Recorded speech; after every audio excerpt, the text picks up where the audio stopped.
네, 역사상 최고 강대국으로 뽑는 나라들이 있습니다. 1위가 어느 나라일까요? 역사상입니다. 역사상 최대 강국. 네, 1위가 몽골 제국입니다. 그리고 2위가 로마 제국이죠. 네, 그렇습니다. 그런데 이 두 나라의, 이 두 제국의 가장 확실한 공통점이 뭘까요? 가장 확실한 공통점, 망했다라는 거죠. 가장 확실한 공통점이 망했다라는 겁니다. 그렇게 큰 나라가, 그렇게 큰 강대국들이 망했다라는 겁니다. 설민석 그 강사의 분석으로는 몽골 제국이 망한 것은 초심을 잃었기 때문이라고 합니다. 처음에 가졌던 그 포용 정책이나 또 겸손 뭐 이런 것들을 잃었기 때문에 그 몽골이 망했다고 하죠. 그리고 몽골이 망하는데 또 그 한국 사람이, 그때는 한국 사람 아니죠, 고려 여인이, 네, 아시죠 다? 아주 큰 역할을 했다고 그렇게 나오죠. 그러면 로마 제국은 왜 망했을까요? 로마 제국, 여러 가지 원인들이 있습니다. 로마 제국이 망한 게 여러 가지 원인이 있는데, 그 로마사도 전문가가 또 있습니다. 바로 시오노 나나미, 아시죠? 로마인 이야기를 쓴 그 로마 역사의 가장 최고의 권위를 갖고 있는 사람이죠. 근데 이 사람, 이 시오노 나나미는 어떤 원인을 가장 큰 원인으로 뽑았는가 하면 바로 카라칼라 칙령이라는 것을 꼽고 있습니다. 카라칼라라는 황제가 내린 칙령인데, 시오노 나나미는 이 칙령을 가리켜서 로마 제국의 한 모퉁이가 이 법률로 무너졌다, 요새 하나가 벌써 함락되었다는 느낌이 든다. 그러니까 거기서부터 로마 제국이 몰락했고 망해갔다라고 말하고 있는 거죠. 이 카라칼라라는 이름의 황제는 당시 24살의 황제였고요, 아주 피가 끓는 젊은 황제였죠. 그가 엄청난 개혁 제도를 시도한 게 바로 이 카라칼라 칙령인데, 무슨 내용인가 하면, 노예를 제외하고 모든 그 정복민들 있지 않습니까? 로마가 많은 나라를 정복했는데 그 속국을 만든 그 속국의 그 사람들을 원래 로마의 시민으로 받아들이는데 어떤 절차들이 있는데, 이 절차들을 다 없앤 겁니다. 그러니까 한마디로 말하면 공짜로 시민권을 나눠준 거죠. 언뜻 생각하면 이야, 굉장히 선한 정책이다, 와, 정말 모두를 포용할 수 있는 정책이다 라고 생각할 수도 있겠지만, 사실 그 결과는 엄청나게 심각했습니다. 왜냐하면 그 시민권을 받기 위해서 노력했던 그 노력과 그 과정들이 사실은 그때까지 로마 제국을 지탱하는 긴장감이었던 것이거든요. 이 칙령 전까지는 많은 그 피정복 국가의 국민들이 아주 열심히 노력을 해야만 로마 시민권을 얻을 수 있었습니다. 예를 들어서 로마 군에 그냥 정식 군인으로도 못 들어갑니다. 보조 군인으로 들어가가지고 약 15년을 복무해서 그동안 사고를 한 번도 안 치고 정말 만기 제대, 15년을 꽉 채워서 만기 제대를 해야만 비로소 로마 시민권이 주어지는, 이게 한 가지 예거든요. 그런 식으로 시민권이 아주 어렵게 주어졌습니다. 그런데 이 칙령 후에는 어떤 일이 벌어진 겁니까? 정말 말 그대로 개나 소나 어중이 떠중이 다 로마 시민권을 받게 된 겁니다. 그러니까 어떤 일이 벌어졌을까요? 이 로마 시민권에 대한 어떤 가치나 매력이나 긍지가 사라져 버리는 거예요. 그러니까 거기에서부터 로마 시민이라는 자긍심이 사라지기 시작하니까 어떻게 됩니까? 사서 고생할 필요도 없고 그냥 놀다가 그냥 막 지내다가, 그러다 보니까 환락과 파티와 여러 가지 그런 유흥 즐기다가 이 로마가 낙엽이 지듯이 쇠퇴의 길로 들어서게 된 것입니다. 이 이야기를 왜 해드렸을까요? 그냥 지금까지 재미있는 세계사 이야기였습니다 라고 끝내면 참 좋겠는데, 그렇지 않다라는 겁니다. 이것은 인간의 본연과 본성에 대한 문제이고 그런 이야기이고, 우리 신자들도 사실은 그 본성에서 자유롭지 못하다라는 겁니다. 그래서 우리가 지금 나누고 있는 이 히브리서 12장이 바로 그 인간의 본연과 본성을 위해서 주어지고 있는 겁니다. 사실 히브리서 11장이 믿음장이라고 불리지만요, 이 히브리서 11장만 가지고 믿음장이 온전해지지가 못해요. 이 11장에 이 12장이 덧붙여 있어야만 비로소 11장이 완전한 믿음장이 될 수가 있는 겁니다. 왜냐하면 11장에는 되게 믿음의 그 용감한 행동들을 잘한 믿음의 영웅들이 나오잖아요. 그러니까 그렇게 잘한 사람이 있었습니다, 옛날에 이렇게 신실한 사람들이 있었습니다 라고 끝나버릴 수가 있는 거거든요. 긴장감을 잃어버리게 될 수 있는 거죠. 그리고 지난 시간에 나눴던 것처럼 그렇게 잘한 사람들이 우리를 향해서 박수를 쳐주고 있습니다. 그리고 예수님이 우리와 이렇게 악수하신 손을 절대 놓지 않으시고 우리를 끌어당기십니다 라고 하면 거기에서 뭔가 더 추진력 있게 나아갈 수 있는 긴장감이 있어야 되는데, 그 긴장감이 없으면 어떻게 됩니까? 그럼 나 가만히 있으면 되겠구나, 예수님이 이렇게 끌고 가니까 그냥 끌려가면 되겠구나 라고 생각해 버릴 수 있는 거죠. 그렇게 가버리면 긴장감이 없어지고 그 받은 그 놀라운 은혜에 대한 자긍심을 잃어버리게 되고 결국 이 로마처럼 쇠퇴의 길로 들어서게 될 수도 있는 것이죠. 그래서 이 히브리서 12장은 그렇게 박수와 악수를 받으며 경주를 시작한 우리가 어떤 이 경주에 어떤 자세를 가지고 이 경주에 임해야 하는지, 그리고 이 경주의 정체가 도대체 무엇인지를 우리에게 말해주는 겁니다. 사실 우리가 생각한 것보다는 훨씬 다르고 훨씬 예상치 못한 상황들이 벌어진다라는 것을 이 12장이 우리에게 말해주고 있습니다. 첫 번째는 그렇게 시작한 믿음의 경주가 생각보다 훨씬 긴 과정이라는 것, 거기에서 먼저 큰 충격이 오고요. 그 다음에 그 긴 경기 속에서 수시로 고통과 어려움이 찾아오기 시작한다는 것. 단거리라면 그냥 그 고통 참고 팍 달려버리고 끝내겠는데, 생각보다 훨씬 긴 경기인데 그 고통과 어려움들이 순간순간 찾아온다라는 것, 그것을 12장이 우리에게 말해주고 있는 겁니다. 그렇기 때문에 우리는 긴장을 풀 수 없다, 그렇기 때문에 우리는 이 경주에 집중하지 않을 수 없다라는 것을 여러 가지 상황과 문제들을 통해서 우리가 깨닫게 된다. 그리고 그것을 절대 잊지 말아야 한다. 이것이 12장의 내용인 것이죠. 그 고통과 어려움들이 우리에게 긴장감을 주고, 그로 인해서 이 긴장감을 잃지 않고 이 경주에 계속 집중할 수 있는데 도움을 주는 것이 확실한 거죠. 근데 문제는 또 그런 부분만 있는 게 아니라 어떤 이들은 그 고통으로 인해서 이 경주를 아예 포기하고 싶은 생각이 들기도 한다는 겁니다. 굉장히 큰 고통과 아픔이 찾아와서 부상을 입은 거예요. 그러니까 그 부상을 입었으니까 나는 이제 안 되겠다 하고 이 경주를 끝내버리려는 사람들이 생긴다라는 것이죠. 그래서 오늘 본문은 우리에게 이렇게 말하고 있는 겁니다. 지금 너희가 당하고 있는, 너희가 이 믿음의 경주를 하고 있을 때 찾아오는 이 고통의 정체가 무엇인지를 알려주겠다라고 말해주고 있는 겁니다. 그러면서 이 고통이 뭐라고 하냐면, 사실 이 고통들은 이 믿음의 경주를 하는 사람들에게는 반드시 찾아오는 것입니다. 그리고 사실 오늘 읽으신 4절을 보면 진짜 고통은 아직 찾아오지도 않았다라는 겁니다. 그보다 훨씬 더 심한 고통이 찾아올 수도 있다라는 것을 말해주고 있는 거죠. 그럼 우리는 깜짝 놀라게 되는 겁니다. 아니, 지금 믿음의 경주에 들어서서 처음 맞이하는, 그리고 몇 번 맞이한 이 고통들 때문에 우리가 지금 놀라서 그 놀란 가슴을 아직도 진정시키지도 못했는데, 어떻게 그런 우리에게 위로는 못해줄 망정 어떻게 앞으로 더 큰 고난이 찾아올 거라고 우리에게 말할 수 있습니까? 아마 이 히브리서의 독자나 우리나 대부분의 반응이 이렇게 되는 것이죠. 그때 성경이 다시 우리에게 말하는 겁니다. 많이 놀라셨죠? 그런데 그 고통이 찾아올 때 여러분이 가져야 하는 태도는 그것이 아니라, 이 고통에 집중하는 것이 아니라 이 고통이 가리키는 곳, 또는 이 고통을 허락하신 분을 바라볼 줄 알아야 됩니다. 왜냐하면 이 고통의 정체는 바로 우리의 아버지 되신 하나님 아버지의 훈육이기 때문입니다. 오늘 본문에는 징계로 표현되었죠. 이 훈육, 한글로 풀어서 만들면 아들 만들기라는 것입니다.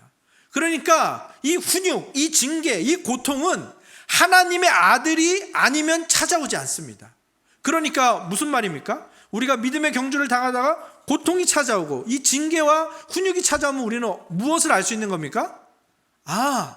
나는 하나님의 아들이 맞구나. 내가 하나님의 아들이니까 이걸 하나님이 주시는 거구나. 오직 아들만이 이 훈육을 받는 거고, 이 훈육이 없으면 사생아라는 것. 그러니까 내가 지금 이 고통과 이 징계와 훈육을 받는 것은 하나님께서 나를 대우하시는 것이고 나를 복 주시는 것이구나, 이것을 깨달으라 라는 것이죠. 그럼 우리는 또 이렇게 반문하겠죠. 아니, 그래도 어떻게 그 고통이 우리를 대우하는 것이 되고 어떻게 고통이 복일 수가 있습니까? 성경이 거기에 대해서 다시 대답합니다. 그렇죠. 훈육이나 고통과 징계가 당장은 즐거워 보이지 않으시죠? 슬프고 아픈 것이 당연합니다. 하지만 지금 당장의 그 아픔만을 보지 마십시오. 그 아픔과 고통이 어디로 이어지고 있는지를 한번 보시기 바랍니다. 그걸 볼 수 있는 게 바로 믿음의 눈입니다. 왜냐하면 이 하나님 아버지께서 주시는, 아들을 만들기 위해서 주시는 이 고통은 절대 고통으로 끝나지 않습니다. 먼저는 긴장감을 주어서 이 경주에 집중하게 하고요. 그래서 온전히 이 경주를 끝까지 치룰 수 있도록 만듭니다. 그리고 그 온전한 경주를 끝까지 치르면서 그 과정에서 바로 이 하나님의 아들답게 만들어지는 일들이 벌어지는 것입니다. 그리고 그렇게 해서 그 길로 가서 그 경주의 끝에 이르를 때 의와 평강의 열매가 여러분에게 맺혀 있는 것을 보게 될 것입니다. 성경은 계속해서 우리를 설득해 가는 거죠. 근데 우린 끊임없이 반문을 하는 겁니다. 뭐라고 반문합니까? 아니 그래도요. 아니 그래도요. 저희 아들이 많이 하는 말인데, 아니 어떻게 아버지가 아들에게 그러냐는 거죠. 불평과 불만이 우리는 고통이 찾아올 때마다 계속 나오는 겁니다. 성경이 그래서 다시 말하는 겁니다. 만약 당신이 정말 다리 밑에서 주운 아이거나 이웃집 아이였다면, 아들이 아닌 타인의 아들이었다면 하나님이 과연 그렇게 하시겠습니까? 불평과 불만에 젖어서 고통과 그 고난과 아픔에만 집착해서 앞을 보지 못하는 그 인간의 연약함 때문에 바로 이 히브리서 12장이 여러분에게 주어진 것입니다. 그러니 이 히브리서 12장을 통해서 하나님의 놀라운 일하심과, 그리고 하나님이 우리의 선하신 아버지이심과 그분이 우리를 인격적으로 대하고 있는 그 과정이라는 것을 확신으로 가지시고 그 자세를 가지시고 이 경주에 임하시기를 부탁드립니다 라고 히브리서 기자와 성경이 우리에게 말해주고 있는 겁니다. 그러니까 우리는 이 말씀을 통해서 정말 우리가 늘 고백하는 그 고백이 있잖아요. 하나님은 모든 것을 합력하여 선을 이루시는 분입니다. 하나님은 그 아들에게 좋은 것을 주시는 분입니다. 왜? 나쁜 아버지라도 아들이 떡을 달라는데 돌을 주지 않고 떡을 주거든요. 생선을 달라는데 뱀을 주지 않고 생선을 줍니다. 그런데 더 좋은 아버지이신 우리의 아버지가 우리에게 좋은 것을 주시지 않겠냐? 우리가 그 성경 말씀에서 본 그 말씀 그대로 그 아버지의 마음을 조금 더 이해해 보십시오. 여러분의 상황과 그 아픔에 집중하지 말고 아버지의 마음, 아버지의 그 태도, 우리를 향한 그 사랑, 그것을 여러분 마음속에 간직하고 이 경주에 임해야 합니다. 그래서 여러분이 이 경주를 꼭 완주하셨으면 좋겠습니다. 이것이 바로 이 성경 히브리서 12장의 권면인 것이죠. 그럼 우리가 이 권면에 우리가 어떻게 반응해야 할까? 그 모범 답안이 12절과 13절에 나오는데요. 우리 12절, 13절 같이 한번 읽어보도록 하겠습니다. 12절, 13절입니다. 시작.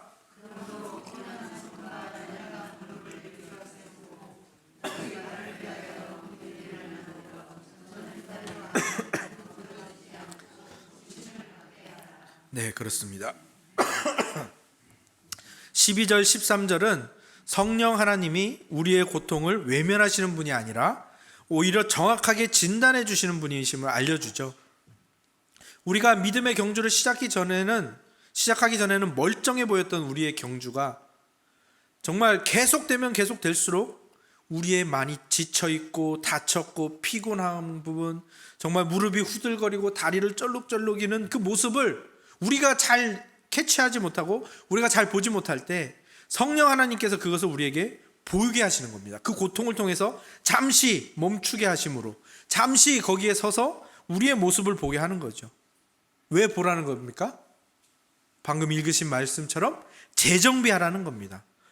말하자면 물을 마시고 에너지를 보충하고 몸을 회복시킬 것들을 먹으면서 후들거리는 무릎을 다시 한번 주물러서 다시 한번 힘을 얻게 하고, 다치고 쓸린 곳에는 약을 바르고 붕대를 동여매고 양말과 허리춤을 치켜 올리고 신발끈을 다시 묶고, 그리고 다시 그 경주하는 트랙으로 돌아와서 또 한 걸음을 내딛는 것이죠. 만약에 단거리 그리고 단기간에 끝나는 그런 일반 육상 경기나 마라톤이었다면 사실 한 번 멈추면 그 경기를 다시 하기 힘들지요. 그러나 이 경기는 어느 정도의 시간을 가지고 하는 겁니까? 내가 죽거나 예수님이 다시 오시거나 그때까지 계속 해야 되는 거예요. 그러니까 평생을 걸려서 하는 것이니까 지금 잠깐 주저앉았어도 다시 일어나서 재정비하고 또 걸어가면 되는 겁니다. 그렇다고 해서 순위가 바뀌거나 상이 바뀌고 그런 게 아닙니다.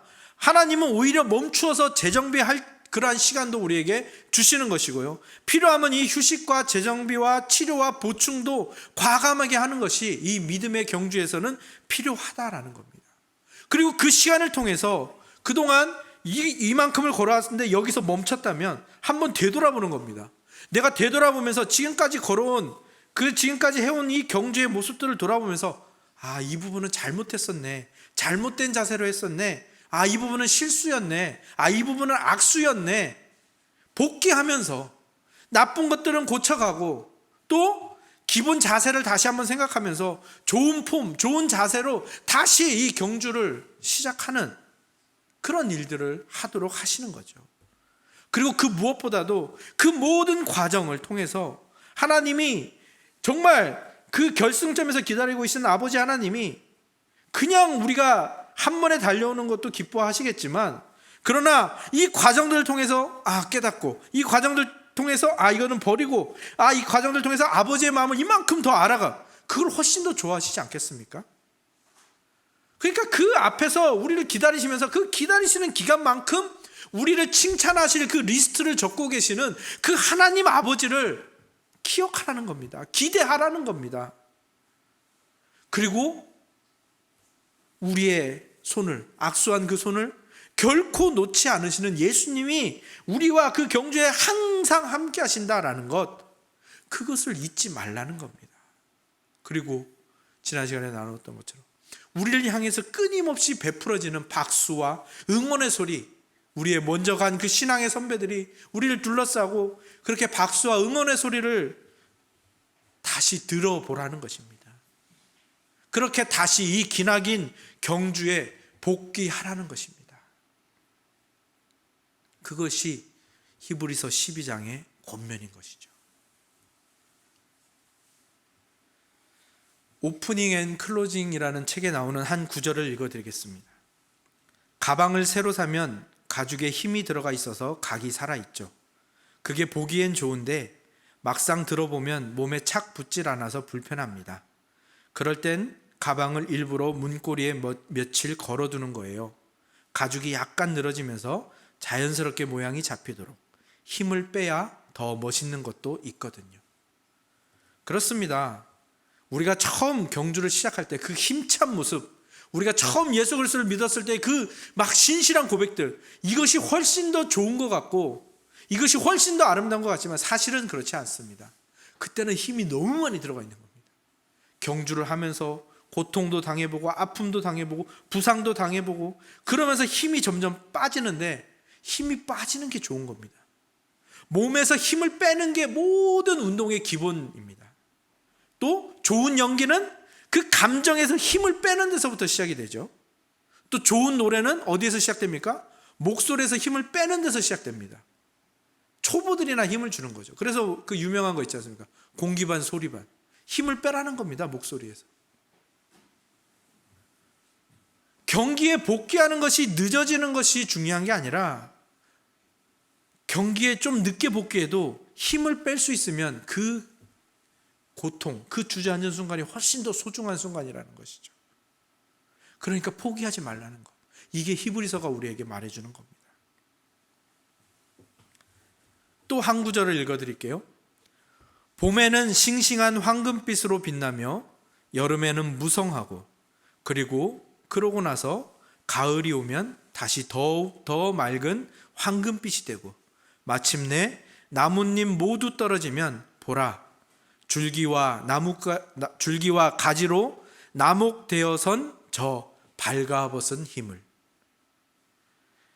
이 시는 알프레드 테니슨이라는 사람이 쓴 참나무, 오크라는 시입니다. 테니슨은 그 인생의 끝자락에서 82세 때에 이 시를 썼는데요, 사람의 인생을 그 참나무, 오크나무에 비유하고 있습니다. 오크나무가 가장 아름다운 순간은 언제인가? 봄에 초록으로 빛나는 그 순간인가? 여름에 무성한 순간인가? 가을에 황금빛으로 빛나는 그 순간인가? 아니다.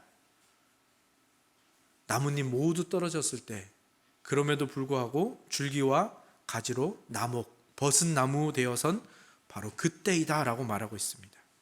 그리고 그것을 나력, 벗은 힘, 발가벗은 힘이라고 표현을 하는데요, 진짜 힘은 바로 벌거벗은 힘이라는 겁니다. 이게 본래적인 힘인 거죠. 입고 있던 옷을 다 벗은 뒤에도 남아있는 힘이 진짜 힘이라는 겁니다.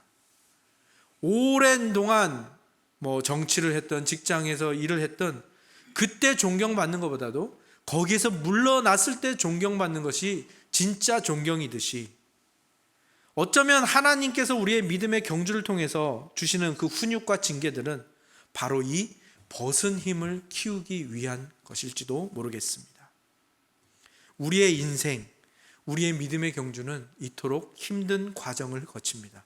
그러나 그 안에서 힘주시고 격려하시는 성령 하나님, 그리고 성경의 말씀들, 그리고 우리의 손을 놓지 않으시는 예수 그리스도가 늘 동행하시고, 그리고 결승점에서 우리를 칭찬하실 목록들을 적으시며 그 칭찬할 날을 기다리시는, 그리고 목이 아프도록 우리의 이름을 외치고 계시는 하나님, 이 삼위 하나님의 도우심과 그분에게 희망과 소망을 두는 그 자세를 가지고 이 믿음의 경주에 임하시어 끝까지 완주하시고 승리하시는 우리 천은 공동체가 되기를 주님의 이름으로 축복합니다. 아멘. 기도하겠습니다.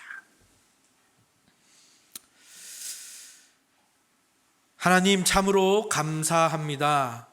우리에게 시작하게 하신 이 믿음의 경주, 때로는 힘들어서, 때로는 고통스러워서, 때로는 너무 아파서 주저앉고 또한 포기하고 싶을 때도 많았습니다.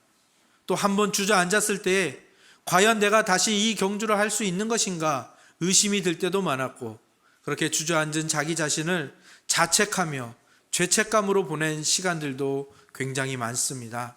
주님, 그런 연약한 우리를 내버려 두지 않으시고, 나의 자녀야, 사랑하는 나의 자녀야, 네가 주저앉은 것은 네가 못나서 그런 것도 아니고 그것이 바로 하나님의 훈육의 손길이란다. 그 훈육의 손길을 통해 너는 다시 이 경주를 할 지혜와 힘을 얻게 되고, 또 함께 계시는 예수 그리스도의 격려와 동행으로 말미암아 또 그것을 깨닫도록 늘 함께 하시는 성령 하나님의 도우심과 또 결승점에서 기다리시며 우리를 칭찬하실 그날을 고대하시는 하나님의 그 사랑 속에 너의 이 믿음의 경주는 계속되어야만 한단다. 하나님, 그렇게 우리를 격려해 주시고 그렇게 우리를 이끌어 주시니 참으로 감사합니다. 하나님, 그 하나님의 격려와 동행과 보살핌 속에 이 믿음의 경주를 아름답게 수행해 나가는 우리가 되게 하시고, 우리 중 그 누구도 떨어져 나가지 않고 이 믿음의 경주를 완주하여 하나님께 칭찬받고 하나님께 영광 돌리며 영원한 생명 속에서 하나님께 영광 돌리고 찬양하며 정말 희망찬 그러한 시간들을 보내는 우리 모두가 될 수 있도록 주여 도우시고 늘 함께하여 주시옵소서. 주님, 온 나라가 신음하고 있는 이 시대에 더욱더 이 믿음의 경주에 박차를 가하며 이 믿음의 경주를 더 아름답게 수행하여 다른 이들에게 귀감이 되고 본이 되는 우리 천은 공동체 지체들이 다 될 수 있도록 축복하여 주시옵소서. 예수 그리스도의 이름으로 기도합니다. 아멘.